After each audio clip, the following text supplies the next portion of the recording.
Bismillahirrahmanirrahim. Assalamualaikum warahmatullahi wabarakatuh. Perkenalkan, saya Elita Putri Pradipta, mahasiswa Magister Media dan Komunikasi Universitas Muhammadiyah Yogyakarta, peserta mata kuliah Filsafat Ilmu dan Etika. Jadi, pada kesempatan kali ini saya akan menjelaskan terkait beberapa pembahasan mengenai filsafat ilmu dan etika, di antaranya mengenai konsep dasar, sejarah, paradigma, dan juga salah satu tokoh yaitu Rene Descartes. Baik, jadi kita akan membahas tentang apa sih filsafat ilmu dan juga bagaimana kaitannya dengan paradigma, ya khususnya di dalam ilmu komunikasi, penerapannya akan seperti apa. Selain itu juga kita akan membahas terkait tokoh, pemikiran salah satu tokoh filsafat yaitu Rene Descartes, di mana nanti kita akan mengetahui tentang apa sih sebenarnya pemikiran-pemikiran yang ada pada Rene Descartes. Filsafat berarti upaya menemukan kebenaran tentang hakikat sesuatu yang ada dengan mengoptimalisasikan kemampuan akal. Jadi kita sebagai manusia, kita melakukan atau mengupayakan dengan maksimal penalaran-penalaran yang ada pada diri kita untuk memahami suatu realitas atau hakikat atau mencari kebenaran dalam hidup. Kemudian, dalam kehidupan manusia tentu sering dihadapkan dengan berbagai fenomena, sehingga filsafat juga dapat diartikan sebagai studi fenomena kehidupan dan pemikiran manusia secara kritis yang dijabarkan dalam konsep mendasar. Selain itu, filsafat itu juga merupakan landasan berpikir manusia dalam memperoleh ilmu pengetahuan. Jadi, manusia mengoptimalkan kemampuan akal, penalaran akal mereka dalam mencari dan mendalami sebuah ilmu pengetahuan. Selanjutnya, kita akan membahas tentang bidang pada filsafat ilmu. Di antaranya yaitu ada aspek ontologi, epistemologi, dan aksiologi. Nah, ketiga aspek ini adalah bagaimana cara kita untuk memahami filsafat ilmu tersebut, bagaimana kita memahami asumsi filosofis pada kajian-kajian filsafat ilmu. Dalam memahami realitas, umumnya kita akan berkaitan nih dengan pertanyaan-pertanyaan seperti apa itu realitas, bagaimana cara memahami realitas, bagaimana seperti itu, dan apakah penjelasan ini cukup etis atau tidak, dan lain sebagainya.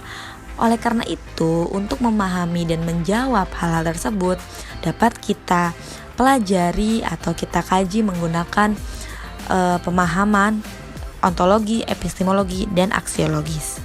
Ontologi sendiri ialah cara pandang kita atau hakikat dari apa itu realitas. Jadi bagaimana kita memandang apa sih sebenarnya realitas itu? Apakah sih yang dipelajari oleh ilmu? Jadi tentu setiap orang itu memiliki berbagai macam pemahaman yang berbeda tentang realitas. Paling tidak kita bisa melihat ada dua jawaban terkait pemahaman apa itu realitas. Yang pertama, realitas itu adalah sesuatu yang di luar kita atau out there. Jadi tidak ada kaitannya antara realitas itu dengan diri kita. Jadi bernilai objektif. Kemudian untuk yang kedua ialah realitas itu sebagai sesuatu yang dianggap berada atau menjadi bagian diri kita atau in here, sehingga realitas ini dianggap sebagai suatu hal yang subjektif. Kemudian epistemologis. Epistemologi ialah bagaimana cara kita untuk memahami apa itu realitas. Jadi cara kita untuk memahami, mendalami, mendapatkan pengetahuan tersebut itu seperti apa. Epistemologi itu erat kaitannya dengan metode atau langkah-langkah kita dalam memahami atau memperoleh pengetahuan. Littlejohn dan Voss menyatakan bahwa sebuah teori memiliki asumsi filosofis yang akan menempatkan teori tersebut dalam paradigma tertentu. Sehingga kita coba kaji aspek-aspek atau bidang filsafat ilmu tersebut dengan kajian ilmu komunikasi. Dalam memahami kajian komunikasi sering dikaitkan dengan pemahaman dua mazhab. Yang pertama itu adalah mazhab transmission of message atau juga sering disebut dengan transmissional view atau misalkan juga transmissional approach, di mana ini komunikasi dinilai sebagai suatu proses, yaitu ada sender, message, media, receiver, dan juga efek. Jadi pesan komunikasi itu adalah suatu proses. Kemudian mazhab yang satunya memaknai bahwa komunikasi itu adalah production of meaning atau distilahkan juga sebagai ritual view maupun meaning based approach. Jadi kalau dalam mazhab yang ini kita memahami komunikasi itu adalah produksi makna. Kita akan mencoba menganalisis ketiga asumsi filosofis tersebut, yaitu ontologi, epistemologi, dan aksiologi dengan kajian komunikasi atau kajian sosial humaniora yang berkaitan dengan dua pemaknaan komunikasi, yaitu transmission dan juga production of meaning, proses dan juga produksi makna. Dari ketiga asumsi filosofis tersebut, maka menghasilkan tiga paradigma dalam ilmu sosial humaniora, yaitu positivistik, interpretif, dan juga kritis. Jika kita teliti atau kita analisis secara lebih mendetail asumsi filosofis dari ontologi, epistemologi, dan aksiologi terhadap dua mazhab komunikasi, maka akan menghasilkan bagan kurang lebih seperti ini. Yang pertama itu pada aspek atau mazhab transmission of message atau proses, di mana aspek ontologi di sini dianggap bahwa realitas itu tunggal, realitas berada di luar dari objek, seperti itu. Nah, erat kaitannya pada proses ini ada yang namanya subjek, message, media, receiver, dan juga ada efek di situ yang menjadi ciri khas dari mazhab transmission. Kemudian kalau dalam production of meaning, ontologi di sini realitas itu dianggap tidak tunggal karena realitas itu bisa dikonstruksi, diproduksi atau production of meaning. Jadi realitas itu bersifat subjektif gitu. Realitas itu tidak objektif, dia berada di dalam atau berkaitan erat dengan peneliti atau dengan kita atau in here, seperti itu. Kemudian pada aspek epistemologis bisa kita lihat dari cara memperoleh realitas tersebut atau erat kaitannya dengan metodologi.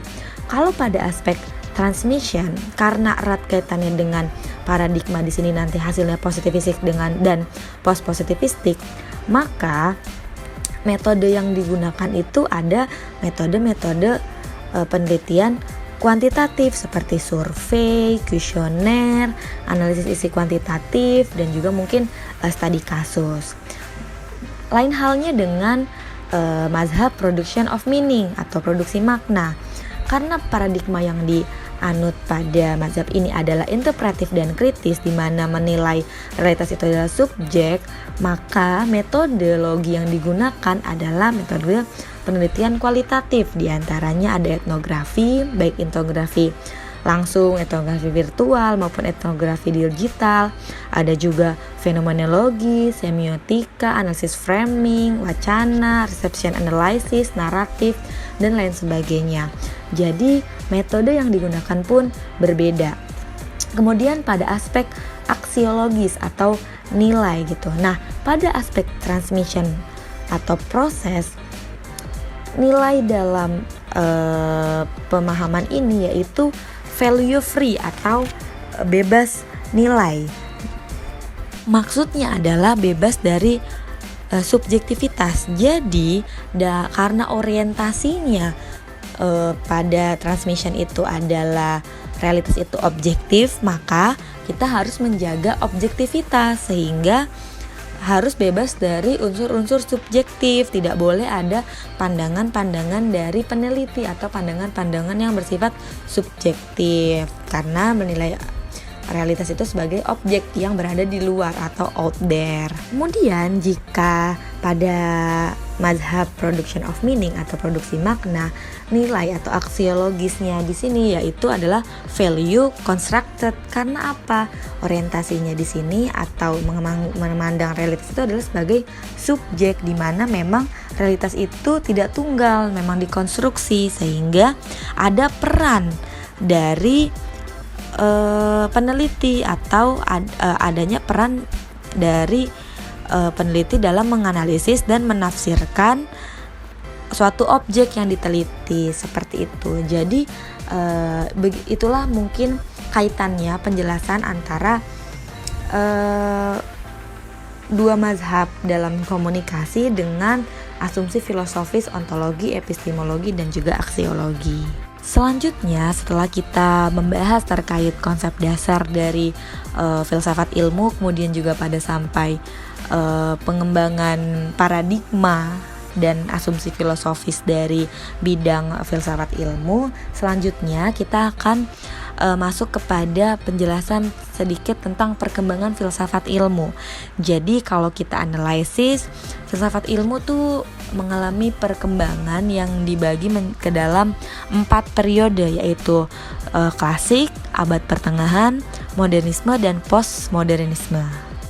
Yang pertama ialah tentang filsafat klasik, di mana filsafat klasik itu dimaknai bahwa manusia itu diciptakan bukan sekedar hanya untuk hidup, tapi juga manusia itu memiliki akal. Nah, dari akal tersebut juga akan melahirkan kebajikan, karena manusia itu dapat berpikir yang menjadikan dia pembeda dengan hewan. Nah, manusia itu akan memiliki kebajikan dalam hidupnya. Kebajikan itu bisa diartikan sebagai juga pengetahuan. Nah, pada abad ini atau pada filsafat ini tercipta sistem filsafat yang komprehensif, yaitu terkait etika, logika, dan juga jiwa.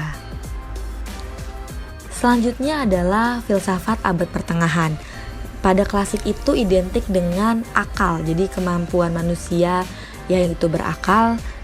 Kemudian kalau dimulai abad pertengahan itu lebih kepada kaitan antara filsafat dengan pengaruh pemahaman gereja. Jadi sering diistilahkan dengan filsafat teologi, yaitu menghubungkan antara agama Kristen dengan filsafat. Jadi ada hubungan iman dengan pengetahuan yang berdasarkan akal budi gitu. Jadi memang pada abad ini kemampuan berakal manusia dikaitkan atau dihubungkan dengan pandangan-pandangan agama Kristen pada saat itu. Selanjutnya, setelah abad pertengahan ada yang namanya fase atau masa modernisme. Nah, modernisme ini adalah salah satu masa di mana adanya kritikisasi atau mengkritik pemikiran sebelumnya, karena mungkin terlalu banyak dogma-dogma agama yang akhirnya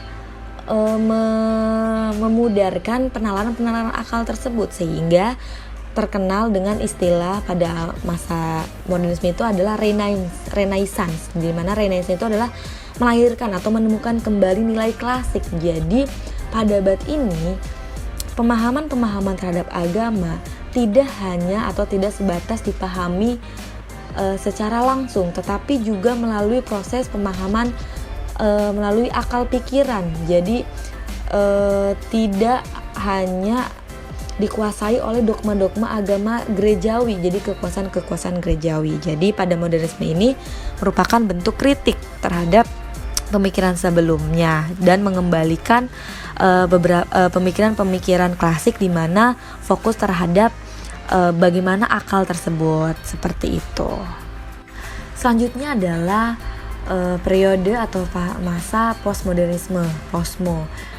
Ini sering sulit untuk didefinisikan karena konsep yang begitu luas dalam berbagai gerakan budaya dan gerakan kritik.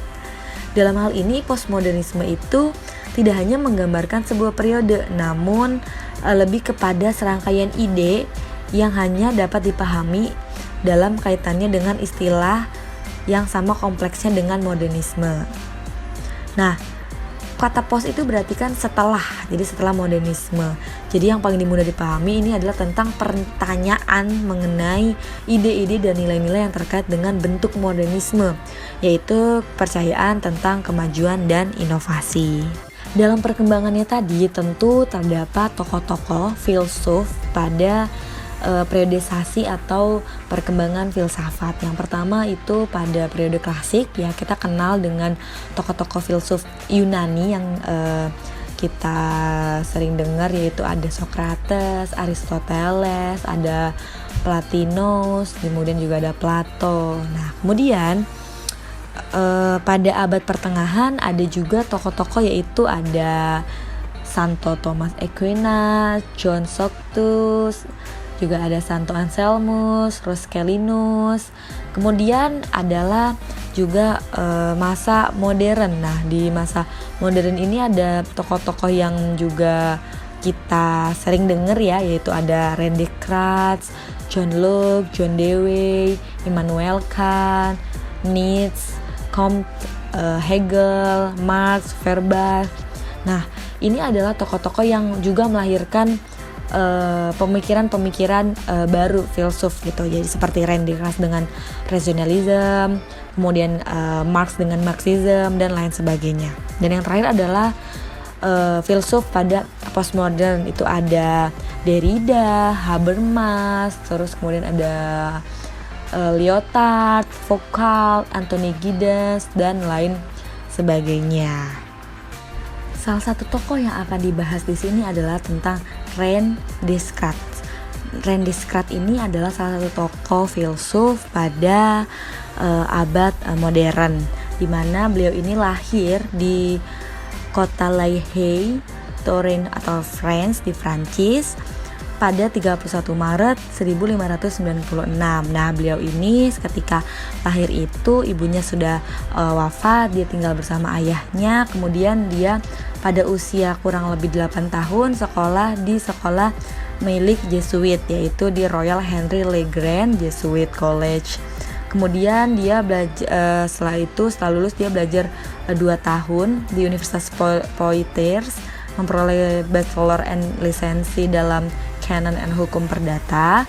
Setelah lulus itu beliau menjelajahi Eropa dan beberapa negara, yaitu ada Jerman, Hongaria, Swiss, Italia, Belanda, hingga beliau wafat di Swedia. Nah, sebelum beliau wafat, beliau itu sempat tinggal lama di Belanda selama 20 tahun. Jadi ketika beliau melakukan perjalanan keliling Eropa tersebut, beliau pada sampai di Belanda itu beliau berpikir untuk menetap.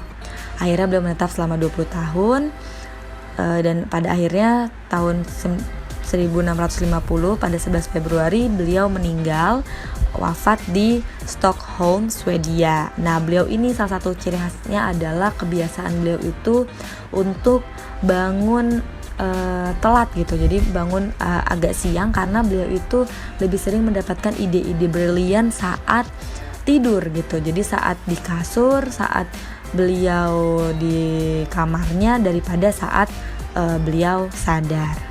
Terdapat 4 pembagian dalam pemikiran René Descartes, yaitu yang pertama rasionalisme, metode kesangsian, jiwa dan badan, dan juga etika. Nah, rasionalisme ini adalah pemikiran dasar atau pemikiran yang diciptakan atau dihasilkan oleh beliau, di mana rasionalisme ini adalah menekankan pada kemampuan akal. Jadi akal itu atau kebenaran itu tidak perlu dengan pengalaman. Jadi ditetak beratkan pada akal. Akal itu adalah yang utama, meskipun tidak menafikan peran dari indera, tetapi indera itu hanya sebagai rangsangan gitu. Tetapi untuk memahami suatu hal itu tetap berdasarkan dari rasionalisme pemikiran atau akal tersebut. Jadi kebenaran itu diketahui oleh hasil pikiran akal manusia, seperti itu. Kemudian yang kedua adalah metode kesangsian, di mana metode kesangsian itu adalah suatu konsep berpikir gitu. Jadi karena kita menggunakan akal sebagai yang utama, maka dalam menyaksikan sesuatu itu kita dengan berpikir. Jadi mendapatkan suatu kepastian itu dengan berpikir. Jadi ketika kita meragukan sesuatu itu, kita ragu bukan karena kita tidak tahu, tapi kita ragu karena kita itu berpikir gitu, apakah yang sebenarnya dan bagaimana gitu. Nah, seperti istilah yang sering terkenal yang disampaikan oleh Randy Descartes, yaitu adalah cogito ergo sum, dimana yang artinya ketika saya berpikir maka itu saya ada, seperti itu. Kemudian adalah tentang hubungan jiwa dan badan. Nah, Randy Descartes itu mengatakan bahwa dalam manusia itu terdiri atas dua substansi, yaitu jiwa dan badan atau ya materi. Nah, jiwa tersebut mengendalikan badan, dan jiwa atau akal itu yang menjadikan manusia itu berbeda dengan hewan, seperti itu. Kemudian dengan pemahaman yang selanjutnya adalah terkait etika, di mana karena memiliki pemahaman bahwa yang mengendalikan tubuh kita itu adalah jiwa dan akal, maka juga akan tercipta pengendalian terhadap nafsu-nafsu yang akan berdampak kepada etika baik buruk, seperti itu. Nah, pandangan dualitas Randy Descartes itu merupakan ajaran dari etisnya dia, kayak gitu. Nah, Randy Descartes menekankan bahwa pentingnya mengendalikan hasrat kita, kayak gitu. Nah, menurut Randy Descartes itu kita manusia memiliki 6 nafsu yang perlu dikendalikan, yaitu terkait cinta, kebencian, kegembiraan, kesedihan, rasa kagum, dan juga gairah. Nah, ketika kita bisa mengendalikan 6 nafsu tersebut, maka kita akan bebas atau independen, kayak gitu. Karena dia juga mengatakan bahwa otonomi itu tidak mutlak, sebab kebebasannya itu dituntun berdasarkan penyelenggaraan ilahi. Jadi Randy Descartes ini, beliau itu adalah tokoh modern di mana mengenalkan akal, tapi Randy Descartes itu juga merupakan pemeluk agama Kristen yang juga taat. Jadi bukan berarti dengan dia memiliki pemikiran modern ini beliau itu lupa gitu, atau beliau itu tidak termasuk tokoh yang memikirkan agama, tetapi sebaliknya, melainkan Randy Descartes ini adalah orang yang juga taat beragama, tetapi juga dia mengembangkan pemikiran melalui akal, seperti itu. Ada beberapa karya-karya dari Randy Descartes, yaitu ada Meditation on First Philosophy, Discourse on the Method, Principle of Philosophy, The Passion of the Soul, The World Letter to Princess Elizabeth to Bohemia. Jadi dia menyampaikan surat ke Princess Elizabeth, dan juga geometri ini adalah ilmu pertama kali yang mendasari ilmu-ilmu fisika, matematika, dan ilmu-ilmu eksak lainnya. Oke, penjelasan ini diakhiri dengan quotes dari Randy Descartes yang ada di bukunya Principle of Philosophy, yaitu if you will be a real seeker after truth, it is necessary that at least once in your life you doubt as far as possible all things. Kayak gitu ya teman-teman. Baiklah, jadi itu yang bisa saya sampaikan mengenai materi filsafat, ilmu, dan etika. Semoga bermanfaat. Terima kasih. Wassalamualaikum warahmatullahi wabarakatuh.